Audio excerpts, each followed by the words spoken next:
There's 3 different types of compounding I want you to understand. Number 1 is compounding your money, number 2 is compounding your efforts, and number 3 is compounding your learning. Starting with the compounding money, because this is a financial channel and probably the most easy to understand. When you put your money to work, you get bigger dollar returns when you have more dollars invested. I'll give you an example of what I mean. If I have $1,000 and I can get a 10% return on my money, it doesn't seem very attractive because a 10% return on a $1,000 investment is $100. And I have to wait a year to get the $100 if it's a 10% annualized return. So it doesn't seem like a very attractive investment. But now let's play this out with a little bit bigger dollars. What if now instead of me investing $1,000 and getting a 10% return, I was investing $100,000? Now a 10% return is $10,000 over the course of a year. Not bad. But what if it was $1 million? Now a 10% return on $1 million is $100,000. That's a pretty nice chunk of change. But a 10% return on $5 million is $500,000. Now we're talking some serious money.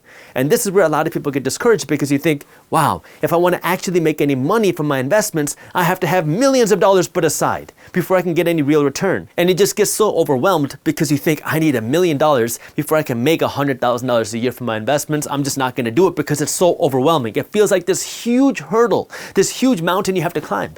But the best way to climb a mountain isn't by thinking of the top, it's by thinking about the next step. And it's just taking one small step at a time. And that's how you build wealth. And that's what compounding is all about. It's putting in a little bit of money, letting that little bit of money grow. Putting in more money, letting that more money grow along with the original money. Putting a little bit more money, let the last money grow, the first money grow.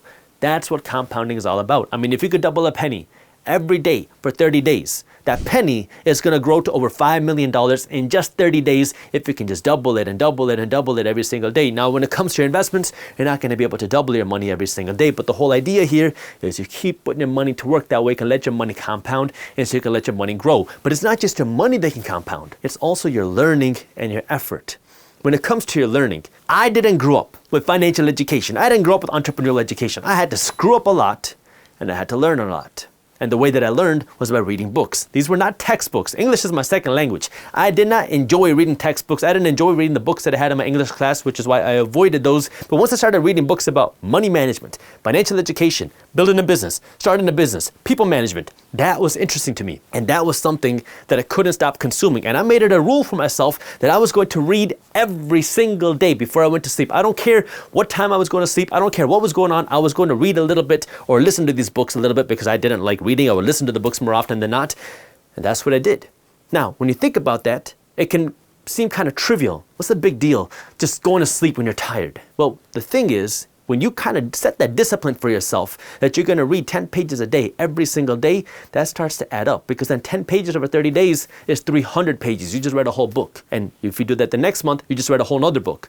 But the problem is when you stop doing that and you don't kind of set that rule for yourself, especially in the beginning, it's very easy to let Saturday and Sunday off. And then Tuesday also because you had a long day on Tuesday. And then Thursday, you went out with your wife. So it's kind of difficult because you kind of got busy that day. And now, instead of reading 300 pages, you ended up reading 40. And the scale now, how fast you can learn versus when somebody's reading 300 pages a month and somebody else is reading 40 pages a month, well, you can start to see how that looks over the course of a year. Over the course of a year, somebody reading 300 pages a month is going to read 3,600 pages over the year. That's 12 books over the year. Somebody reading 40 pages a month is going to read only 1.5 books over the course of a year. You're talking about 480 pages over the course of a year versus somebody who read 12 books. And that's where the compounding of learning comes into play, is when you keep learning a little bit every single day. Guess what? What you're learning today is compounding off of yesterday and the day before. But if you're not learning yesterday, you have nothing to compound on top of. And it's the same with your efforts. If you make a little bit of progress each and every day, sometimes you might not notice much and it doesn't feel like anything, but you are playing that long game where you're just chipping away at building your wealth, at building your skills, at building a business, at refining the way that you succeed. And that's how you build real wealth. It's by chipping away one small piece at a time. Everybody wants the destination. Everybody wants the cake. Everybody wants to be at the top of the mountain. But in order to get there, you got to take the steps. And you know what? When you try to just sprint there, you're going to give up because nobody can sprint up a mountain for that long. But if you walk slowly, you have a much better chance to get there as long as you just keep making little progress each and every day. If you enjoyed this clip and you want to continue your financial education journey, I have another video that I think you'll love. All you got to do is click that button right over there. And for those of you who want to stay up to date on the top finance and business news, you can join Market Briefs, my free financial newsletter, by clicking that button below. Thank you for watching, and I'll see you in the next one.